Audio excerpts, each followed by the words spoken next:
Cool. No, thank you for having me. There was one Yeah. part there, by the way, where you were cutting off, where I heard you very like grainy. And so I don't Thanks for my tardiness today. Thanks for being here. Another packed room. It's good to see. We'll begin with a scheduling update today. President Trump will commemorate the 24th anniversary of 9/11 on Thursday with a visit to the Pentagon Memorial in the morning, followed by an appearance at the New York Yankees game at Yankee Stadium in the Bronx on Thursday evening. Next week, as you all know, the President and the First Lady will depart for their historic state visit to the United Kingdom on Tuesday, and they return to Washington on Thursday. Today, I would like to address the tragedy that has not received nearly enough media attention, the brutal murder of Irina Zarutska.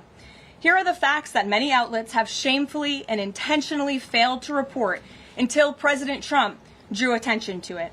On August 22nd, Irina on the rail system in Charlotte, North Carolina, by a savage career criminal. This is a public transportation system that many in the area use every single day to go to school and work. Irina was on the train that night traveling home from her job at a pizzeria, still in uniform from her shift. This beautiful, innocent 23-year-old young woman was a Ukrainian refugee who had recently fled her country for a chance at a safer life and a promising new beginning here in the United States of America. But tragically, a public transportation system in a major American city was more dangerous than the active war zone that she left. The President and the entire White House are praying for her family and friends during this unimaginably difficult time. But while we extend our thoughts and prayers, we must also seek justice for this crime and call attention to this heinous incident. Surveillance video of the killing was finally released to the public this past Friday. It shows the alleged killer, DeCarlos Brown Jr., pull out a knife, get up from his seat behind Irina, and prepare to thrust a blade into her neck before the released footage gets cut. This is pure evil on full display. The most enraging and unacceptable part of this story is that her death was entirely preventable. DeCarlos Brown never should have been on that train that night. In fact, he should have been behind bars. DeCarlos Brown has been charged with crimes no fewer than 14 times, dating back to 2011, including for armed robbery, felony larceny, breaking and entering, and shoplifting. Brown had previously served 5 years in prison for a robbery with a deadly weapon charge, and he had also forfeited bonds 3 different times, twice in 2014 and once in 2023. Despite all of this past documented criminal history, when Brown was arrested yet again in January of this past year, a Democratic judge, I will add, was a strong supporter of former Vice President Kamala Harris, released this insane criminal once again without requiring him to pay any bail. He simply had to sign a written promise to return for his court hearing. Think about how crazy it is to ask a career criminal, someone who by definition repeatedly breaks the law, to just sign a written promise and come back again another day. This is madness. This monster should have been locked up, and Irina should still be alive. But Democrat politicians, liberal judges, and weak prosecutors would rather virtue signal than lock up criminals and protect their communities. And perhaps most shamefully of all, the majority of the media, many outlets in this room, decided that her murder was not worth reporting on originally because it does not fit a preferred narrative. Many of the journalists in this room spilled plenty of ink trying to smear Daniel Penny for defending a subway car from a deranged lunatic in New York City, but none of those same reporters lift a finger to write stories about an actual murderer. Here's the truth that every American must know. Too many innocent people across the country continue to pay the price of the failed experiment known as cashless bail that has been championed by the Democrat Party for years. All the way back in 2020, North Carolina's then Democrat Governor Roy Cooper established a so-called task force for racial equity and criminal justice. Sounds nice, but it's not. That task force was co-authored by then Attorney General and current Democrat Governor Josh Stein. It recommended, quote, reimagining public safety to, quote, promote diversion and other alternatives to arrest. It also advised to de-emphasize some felony crimes, prioritize, quote, restorative justice, and eliminate cash bail. Democrats in North Carolina and nationwide are consumed with pushing a woke, soft-on-crime agenda, no matter how many innocent Americans suffer as a result. Instead of aggressively prosecuting and locking up violent criminals, the Democrat-backed cashless bail approach lets these criminals roam free in our country to offend again and again. These reckless policies have turned too many of American cities into hunting grounds for career criminals who mock our justice system, drain law enforcement resources, and wreak havoc on law-abiding citizens. Enough is enough, and that is why President Trump is doing everything in his power by taking action to undo these absurd policies. The president recently signed a powerful executive order directing the AG to submit a list of states and local jurisdictions with cashless bail policies so that the Trump administration may identify federal funds that are being provided to these states and can potentially be suspended or terminated. President Trump firmly believes that to maintain order in public safety, incarcerate individuals whose pending criminal charges or criminal history demonstrate a clear ongoing risk to civil society. This is a common sense and sensible approach that the vast majority of Americans agree with, and it's time for the Democrat Party to get on board with what is right. When these criminals are caught, they must be prosecuted to the fullest extent of the law and be sent to prison, where they can no longer terrorize our streets. This is the mandate the American people delivered to President Trump, and it's a mandate he intends to fulfill. Staying on the topic of public safety, new preliminary data released today by Customs and Border Protection in August shows that President Trump has delivered the most secure border in American history. For the fourth straight month, 0 illegal aliens were released into the United States by CBP. Nationwide encounters are down 93%, below the peak of the Biden administration. Border Patrol apprehensions on the southwest border in the entire month of August were less than what was apprehended in 4 days in August 2024 under the Biden administration. President Trump has ended disastrous Biden illegal alien invasion, and he sealed our border in record time, keeping this central promise he made to the American public. With that, I will take your questions. Here in our new media seat today, we have Michael Schellenberger, who is the founder of Public News with nearly 2 million readers and subscribers. Michael, thank you for being here today. Thank you. And why don't you kick us off? Sure. Thank you for making space for new media. Nice to meet all of you. It's great to be here. I want to see if you could give some insight into whether the president is considering additional measures against Europe and Brazil, not just for censorship, but also for preventing political candidates from actually competing in elections. We've now seen in Romania, France, and now Germany with Joachim Paul, efforts to basically just prevent candidates from being able to compete in elections. The president has shown some concern around President Bolsonaro, who's being prevented from running. All of this is coming in the context of increased censorship of online platforms, of American platforms, and efforts to censor Americans. I'm personally being investigated under criminal investigation with my Brazilian colleagues for publishing the Twitter Files Brazil. We're very grateful that the president has imposed Magnitsky sanctions on the judge. Is the president considering additional actions, given that it appears that they're going to end up with a conviction against President Bolsonaro, preventing him from running? Is he considering doing anything about this crackdown in Europe? I mean, it's shocking to see Joachim Paul,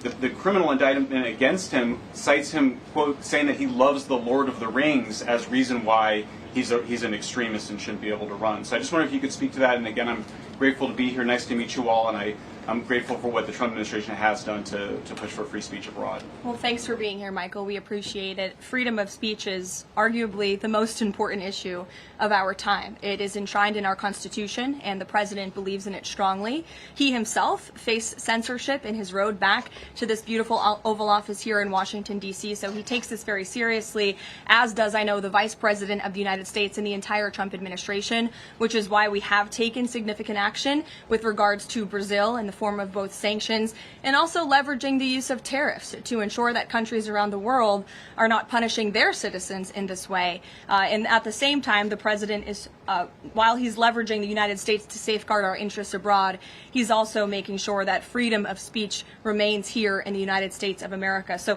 I don't have any additional actions to preview for you today, but I can tell you this is a priority for the administration, and the president is unafraid to use the economic might, the military might of the United States of America to protect free speech around the world. Quick follow-up to that? Sure. Quick follow-up, which is just, there was a Reuters story saying that the Trump administration was looking at this Europe-U.S. trade deal as one of the sticking points, this issue of the censorship, not just of U.S. platforms, of Americans. Do you have any updates on how those trade talks are going?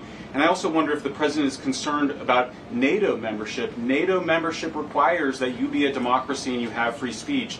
Is it possible that some of these actions that we've seen in Romania, France, and Germany would disqualify those countries from being in NATO after this? I have not heard the president discuss NATO membership in regards to this issue in particular, but I have heard him discuss the issue of free speech and the importance of free speech with foreign leaders around the world, including the Prime Minister of the United States. We were in Scotland. The president brought this up and how important it is for the Prime Minister to protect free speech in the UK and in various conversations with other world leaders. So he brings it up, and I think the entire world knows that this is a priority for the President of the United States. Gabe. Thank you, Caroline. Regarding the Israeli strike in Doha, how much time or how much of a heads up did the U.S. get, and does the president support the strike? Sure. Well, I have a statement to read for all of you with respect to the Israeli strike in Doha, and here it is. This morning, the Trump administration was notified by the United States military that as Israel was attacking Hamas, which very unfortunately was located in a section of Doha, the capital of Qatar. Unilaterally bombing inside Qatar, a sovereign nation and close ally of the United States that is working very hard and bravely taking risks with us to broker peace, does not advance Israel or America's goals. However, eliminating Hamas, who have profited off the misery of those in Gaza, is a worthy goal. President Trump immediately directed Special Envoy Witkoff to inform the Qataris of the impending attack, which he did. The president views Qatar as a strong ally and friend of the United States and feels very badly about the location of this attack. President Trump wants all of the hostages in Gaza and the bodies of the dead released, and this war to end now. President Trump also spoke to Prime Minister Netanyahu after the attack. The Prime Minister told President Trump that he wants to make peace, and quickly. President Trump believes this unfortunate incident could serve as an opportunity for peace. The president also spoke to the Emir and Prime Minister of Qatar and thanked them for their support and friendship to our country. He assured them that such a thing will not happen again on their soil. And to be clear, the president disagrees with the location of the strike and that he passed that along to Prime Minister Netanyahu. The president just confirmed that in the statement that I just read to you, which I spoke with him about before coming out here. Jackie. Thank you, Caroline. So is the president upset with Netanyahu now? The president made his thoughts and concerns about this very clear, and he spoke again both to Prime Minister Netanyahu and also the Emir and the Prime Minister of Qatar after this attack. And the president has always made it very clear that he wants peace in the Middle East, just like he sought that and accomplished that in his first term. He expects all of our allies and friends in the region, that includes both Qatar and Israel, to seek peace as well. And he wants to see that happen, and he's working with all of our allies in the region to get that done. Are there any consequences, so to speak, for Netanyahu doing this, as it sounds, against the president's wishes, or at least his belief that it was appropriate? Is there going to be any directive from the president to Netanyahu in terms of what's allowed in the future? And also, is there any concern this could jeopardize the Abraham Accords? Look, that's a decision only the president can make. With respect to your first question, to answer your second question, as you heard from the president, he said he believes that this can serve as an opportunity for peace, and he's still actively and aggressively pursuing it with all of our allies and partners in the region. Jennifer. Just to follow up on that, Caroline, are you able to say how often the president spoke to the Prime Minister of Israel before this? Because that's one question. And then what did he mean on Sunday when he posted, "I've given my last warning to Hamas," etc.? He wasn't talking. No, he was not. As I told you, the Trump administration was notified by the United States military that Israel was attacking Hamas, and the president spoke to the prime minister after the attack, as well as, again, the emir and the prime minister of Qatar. And I know Secretary Rubio and Special Envoy Witkoff were present for that call with the Qataris as well. Reagan. Thanks, Caroline. I have two questions for you on the crime crackdown. Sure. Democrats have tried to argue that red states have higher crime rates while overlooking problems of high crime in blue cities. I'm wondering if the president would consider working with red state governors to fix high crime in blue cities, like in Memphis, Tennessee. So first of all, I want to get to the premise of your question, Reagan, which is being pushed by Democrats, that there is crime in red states. Of course, there is crime in all states, but the crime in these cities is all in cities that are run by Democrats. If you look at the list of the top 20 high crime cities in the United States, every single one, with the exception of one in Louisiana, is run by a Democrat. And these Democrats have supported the same policies that I spoke about at the beginning of this briefing, like cashless bail. If you look at a red state, Mississippi, but a Democrat-run city in that state, Jackson, in 2019, Jackson, Mississippi, eliminated cash bail for virtually all misdemeanor cases. And while Jackson is not formally a sanctuary city, the state of Mississippi formally banned sanctuary cities, and this city has acted as a de facto sanctuary city for criminals and illegal aliens since 2017. Same thing, Birmingham, Alabama, a Democrat-run city in a red state. In 2017, the Birmingham City Council unanimously passed a resolution, quote, committing to establish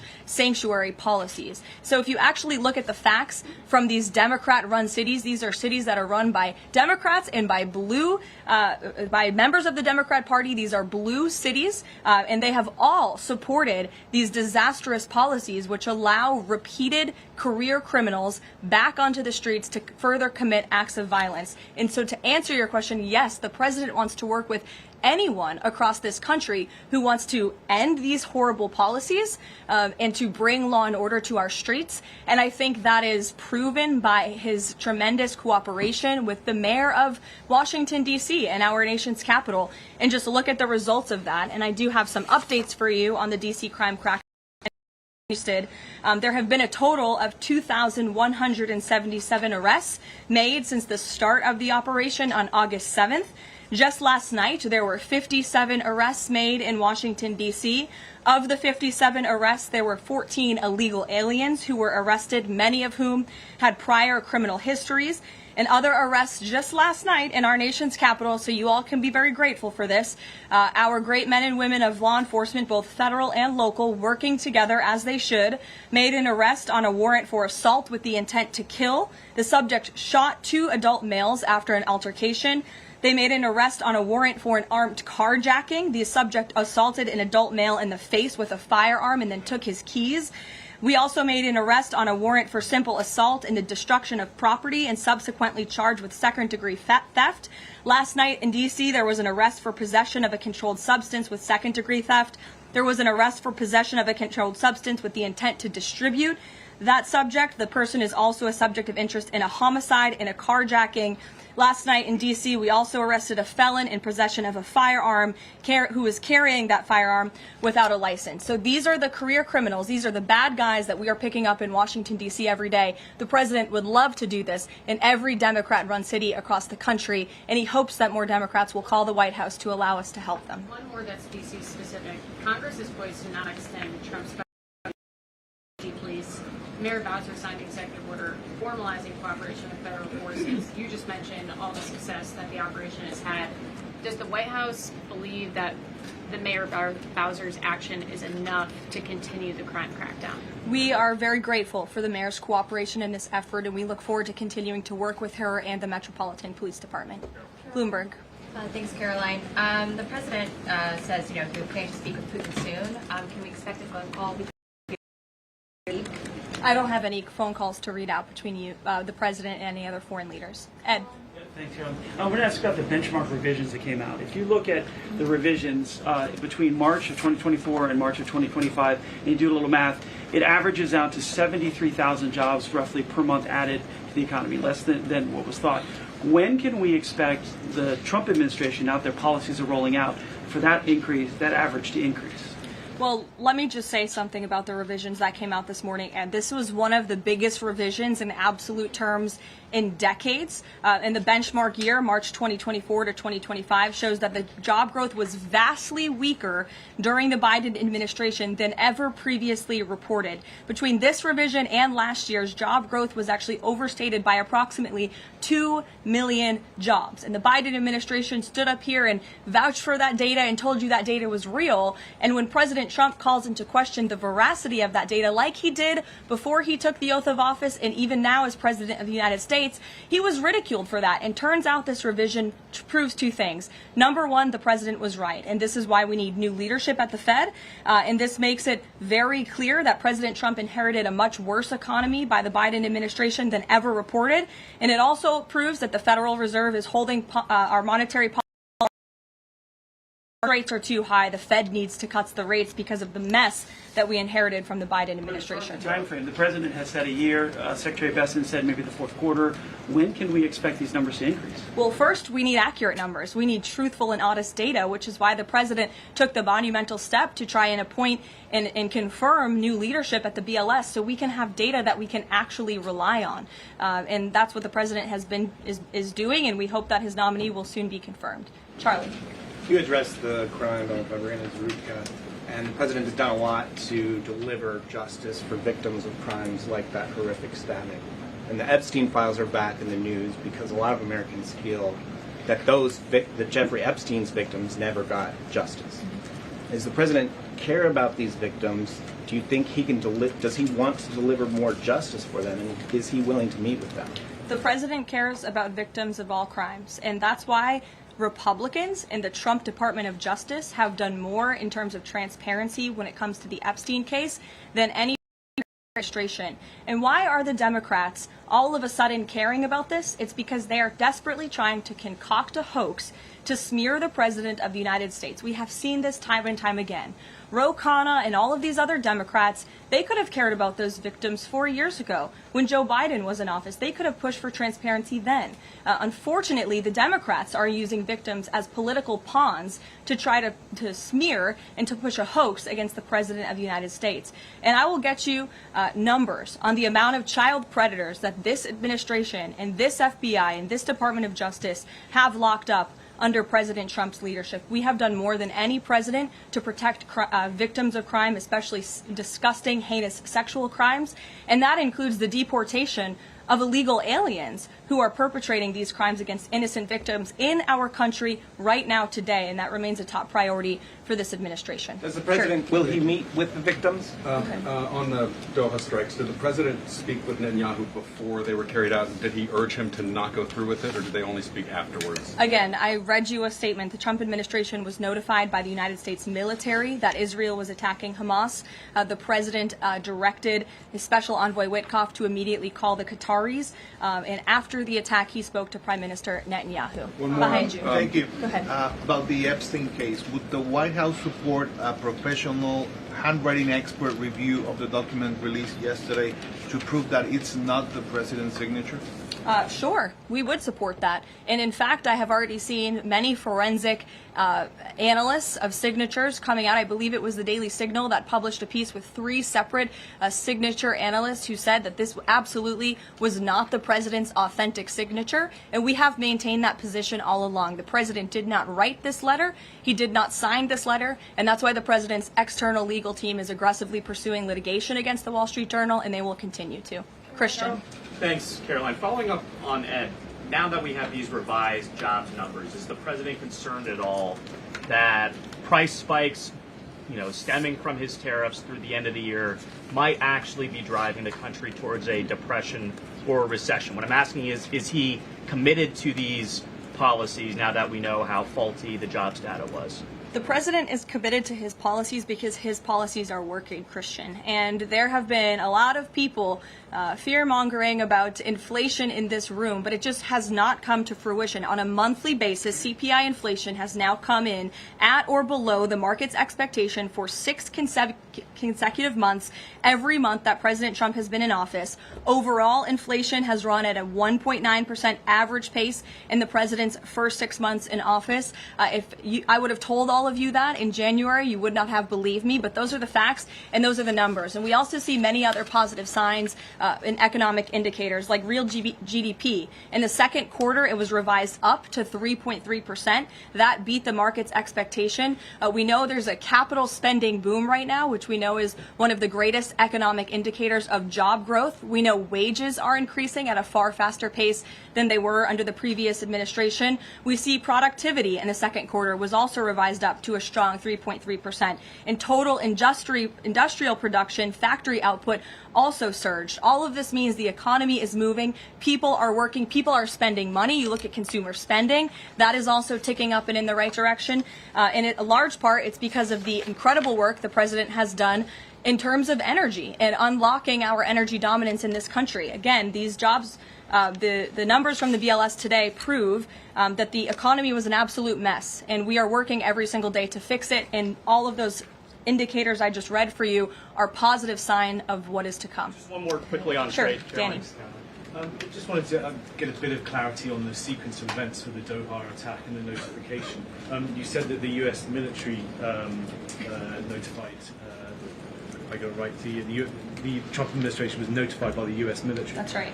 Was the U.S. military notified by the Israeli military, or did the U.S. military detect an incoming Israeli attack on Qatar?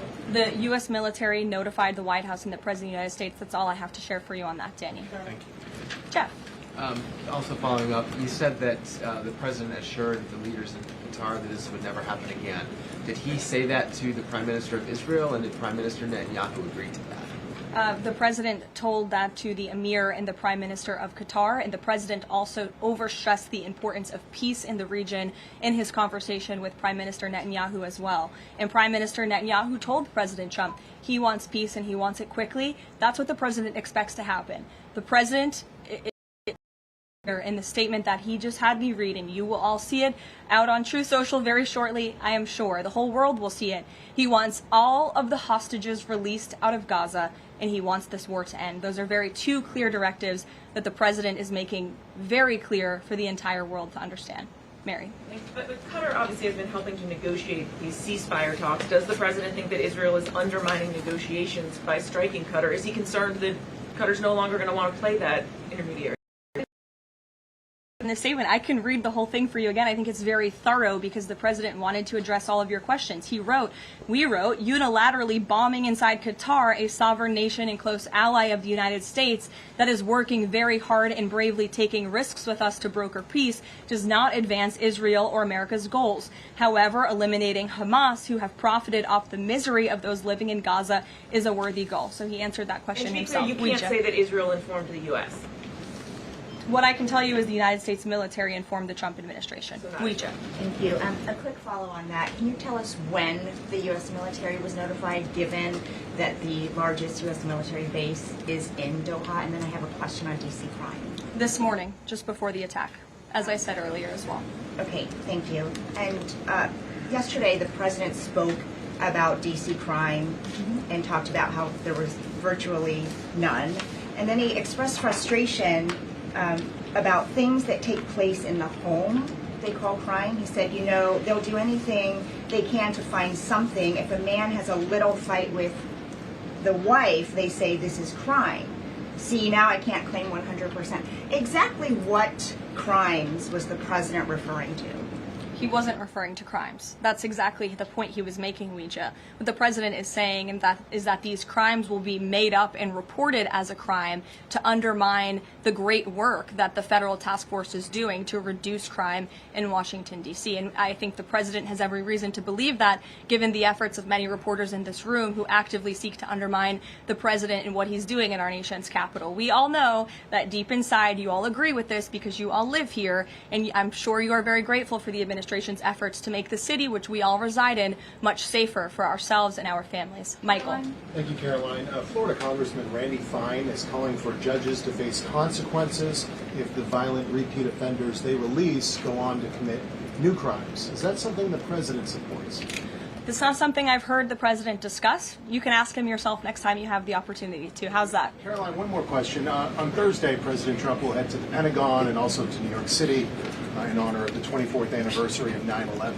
Has the president expressed any interest on creating or having congressmen create a new 9/11 commission to answer some of the ongoing questions many Americans have about that day?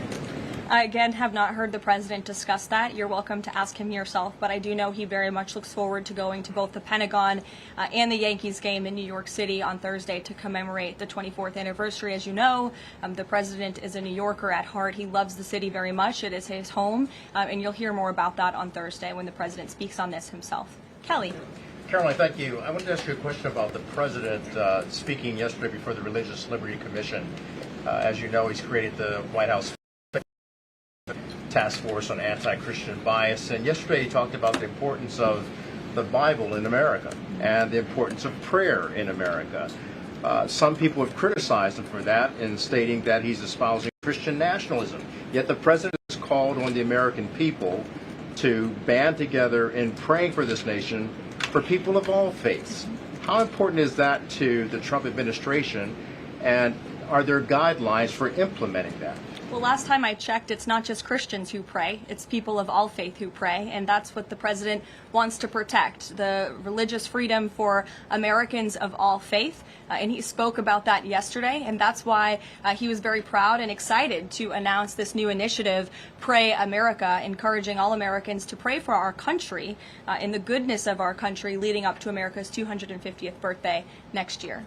Why don't we take some from the sides? Elizabeth, go ahead. Thank you, Caroline. I have two questions. Sure. First, on prayer again. Is the Trump administration looking for the forthcoming prayer guidelines to challenge existing court precedent on the right to pray in public schools? Well, the president spoke about that yesterday, and some of the changes we are making to ensure that the religious liberties of America's students and our youth are respected in public schools. In fact, he had a young student and invited him on stage to share his story about how when this young boy spoke about biological and biblical truth in his classroom, he faced consequences for that, and how Americans of faith should not be facing consequences for expressing their religious freedom and their religious views. Not in any public school in America should that be happening. You heard the president talk about that yesterday. Sure. Caroline, thank you so much. Regarding Israel attacking Doha, beside a phone call, what was President Trump's involvement in the attack, if any? Look, I don't have anything more to read out for you on this other than the very lengthy and thorough statement that I have shared repeatedly now. Sure. Go ahead. Thank you. After the Supreme Court ruling yesterday on the ICE raids in Los Angeles, some particularly non-white U.S. citizens are saying that they're going to begin carrying their U.S. passports with them at all times. What is the White House's response to Americans who are concerned about being swept up, as others have been already, in these enforcement actions?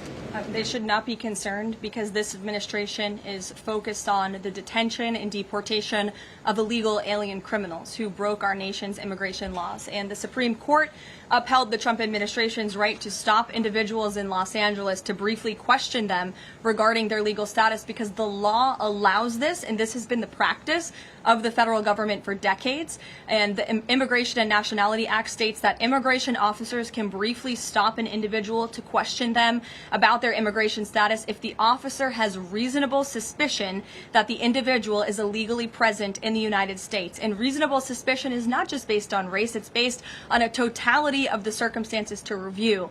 And I will tell you, I spoke to our border czar about this morning, when ICE goes out to conduct a targeted operation to deport illegal criminals from our community, they are doing so with intelligence, they are doing so with law enforcement sources, they are doing so in most cases with the backing of local law enforcement who know exactly where these illegal alien criminals and drug traffickers and drug dealers are hiding in plain sight in American communities. And the men and women of ICE are doing everything they can not only follow the law, but to enforce the law. And it's about time that has happened, because we had 4 years of an administration who completely ignored and evaded our nation's very clear immigration laws, and the Supreme Court has reaffirmed that.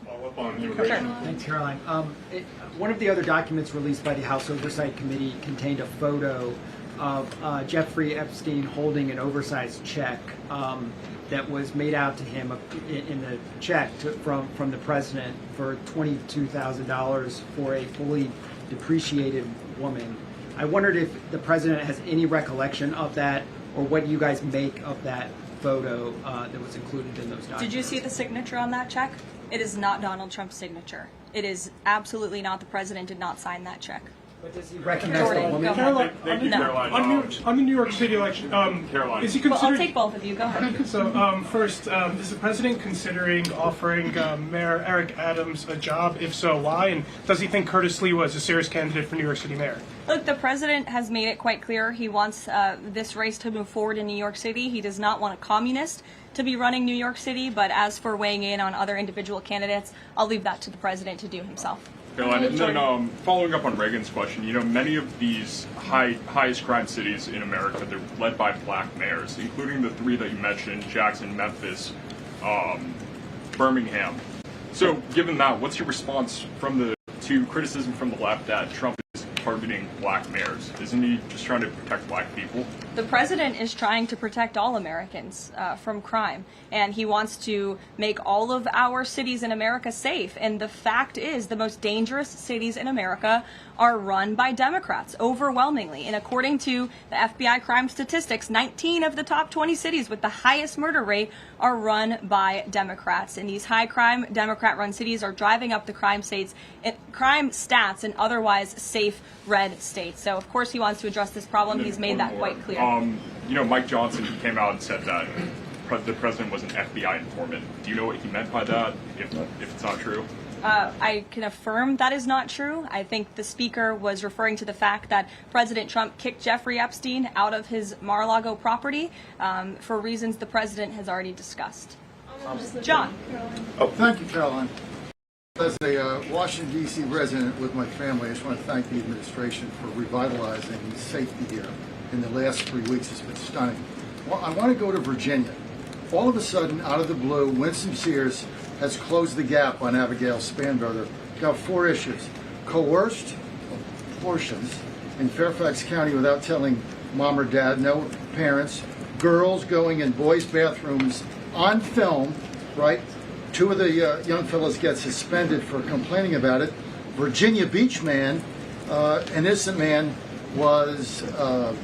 is now died in a car crash by a drunk illegal going on the other side of the road, and now you got Spanberger's got these racist signs. When are we going to get the president to make an official endorsement of Winsome Sears and maybe come and campaign in West Virginia? Well, as you know, I'm very limited in what I can talk about when it comes to political endorsements in future elections from this government podium. But all of the issues that you just mentioned, I know, are very important to the president, and it's quite common sense. It's the foundation of the Republican Party, and it's what sent this president back to the Oval Office. We want to keep men out of women's sports and bathrooms. We want criminals to be locked up. The president wants to see law and order in every state across the country. But as for political endorsements, I'll leave that to him and his political advisors to make those. Sure. Haley. Good evening, Caroline. I have 2 questions for you, if it's okay. One on Doha and one on immigration and crime. Sure. On Doha, ahead of the strike we saw today, did the administration at any point try to dissuade the Israelis from the potential for an action like we saw today? Again, I have answered questions repeatedly on this. I have a very lengthy statement which we will release after this briefing for all of you to read and to report on once again. Okay. And then on a case in Maryland, the killing of Dakara Thompson, there are reports that the suspect arrested for her murder was in the country illegally and arrested and released for driving under the influence both in 2022 and in April of this year by U.S. Park Police. Is the administration looking into what process allowed this to take place? Yes, we absolutely are. As soon as we saw this case, we ensured that the Department of Homeland Security and the Department of Justice were on it, and I can assure you that they are. This is another heinous act of violence against someone who should have never been in our country illegally in the first place, and that's exactly why criminals from our country is a top priority for this administration, and it's something that is happening every single day. And I would encourage all of you to continue to report on the very violent illegal alien criminals that we are deporting daily from American communities across the country. We will never understand how many lives have been saved by these efforts, or how many lives would have been lost if not for this president and the administration's policy to deport illegal criminal aliens. Harris. Thanks, Caroline. Follow up on Charlie's question. Would the president meet with the Jeffrey Epstein victims? I don't have any meetings for you to read out on that. Caroline. Go ahead. Thanks, Caroline. Is the Trump administration considering a ban on transgender Americans owning guns? Is that something the president would support, even as we've seen some gun groups oppose the idea of that? I saw reporting on this. I understand there were very preliminary, low-level discussions about this at the Department of Justice, and then sometimes those discussions are reported. I'm not tracking any potential actions on this front, and I'll let the president weigh in on that. It's a policy decision, and it's far too early or would be premature, inappropriate for me to weigh in on it at this point in time. Behind you. Go ahead. After the immigration raid at the plant in Georgia on Friday, the president said over the weekend that he's open to some kind of changes in perhaps rules or visa rules or law that would prevent something like that happening in the future for workers to train American workers. That's right. Can you confirm that and that the administration supports those changes, and what exactly would that look like? Well, the president said it himself in a statement that he put out on Sunday night, where he is very grateful for foreign companies from around the world and the investments that they are making right here in the United States of America. And he understands that these companies want to bring their highly skilled and trained workers with them, especially when they're creating very niche products like chips, or in this point, in Georgia, like batteries. But the president also expects these foreign companies to hire American workers, and for these foreign workers and American workers to work together to train and to teach one another. And so he expects these foreign companies to hire American labor. We want Americans to have these jobs. Americans need these jobs, but he also understands the need for these companies to bring over their workers who already have these skills. So I think it's a very, what those changes might be? I think it's a very nuanced and responsible and for the president to take, and I know that the Department of Homeland Security and the Department of Commerce are working on this matter together. I would defer you to them for any further action on this front. Caroline, thank you. I want to follow up on something you said. You said the Epstein documents are a hoax that Democrats are perpetrating against the president. You said he didn't sign that check, that he didn't sign the birthday card that he allegedly signed. So what is the theory, since these documents came from the Epstein estate? Who is I guess in your view, faking these documents? I did not say the documents are a hoax. I said the entire narrative surrounding Jeffrey Epstein right now that is absorbing many of the liberal cable channels on television is a hoax that is being perpetuated by opportunistic Democrats like Ro Khanna and the others whom you saw on that press conference outside of Capitol Hill, who are trying to push this hoax against the President of the United States. What exactly is the hoax? I'm just trying to understand what's fake. What's fake is not the documents. The hoax is the Democrats pretending to care about victims of crime when they do not care about victims of crime, when they have done nothing to solve crimes, when they have done nothing to lock up child pedophiles and child rapists across the country, and when they are now using victims as political props to try and, again, smear the President of the United States and drag on this bad story about him. It is a distraction. The Democrats view this story as nothing more than an attempt to distract from the accomplishments and the achievements of this administration. And that is what we mean when we call it a hoax. On the birthday card, he didn't do this. He also didn't do the check. Those were in documents from the estate. So what is the working theory as to why he's in them? The president has one of the most famous signatures in the world, and he has for many, many years. You know that, Maggie, you've covered him for a long time, long before he assumed this office when he was a businessman in New York. The president did not write that letter. He did not sign those documents. He maintains that position, and that position will be argued in court by his lawyers. The president is very confident he's going to win this case. Caroline, thank you. Is the president planning to meet with Eric Adams in New York, maybe at the Yankees game? And has he personally talked to him about the race? I am not tracking any meeting with Mayor Adams at this time, but if that happens, I'm sure the New York Post will be one of the first people to know about it. I'll take a couple more questions. Why don't we go to the back? Tom Dempsey with News Nation. Regarding the growing U.S. military News presence... Nation, all the way in the back. Regarding the U.S. military, the growing U.S. military presence in the Caribbean, when asked directly about possible future military action, President Trump responded, "You're going to find out." What can the U.S. public expect of that situation moving forward, and what sort of ongoing threat does Trendeo Agra? I think it would be very unwise of me to preview what the president meant from this podium. But I think what the heart of what the president was saying, I know what the heart of what the president was saying and this administration believes, is that the regime in Venezuela is illegitimate. And it is unacceptable to this president and this administration to traffic illegal, deadly drugs into the United States of America. And that's why the president and the administration took very strong action against a boat and 11 narco-terrorists in international waters, as you all saw. I think that sends a very strong message to drug traffickers around the world. The president will not tolerate it, and the amount of drugs on that boat represents the lives of thousands of Americans that could have been killed by that deadly poison, and we're not going to allow that deadly poison to come into our country. The president will be signing a proclamation in the Oval Office later this afternoon, and we will see you all later. Thank you. Thank you.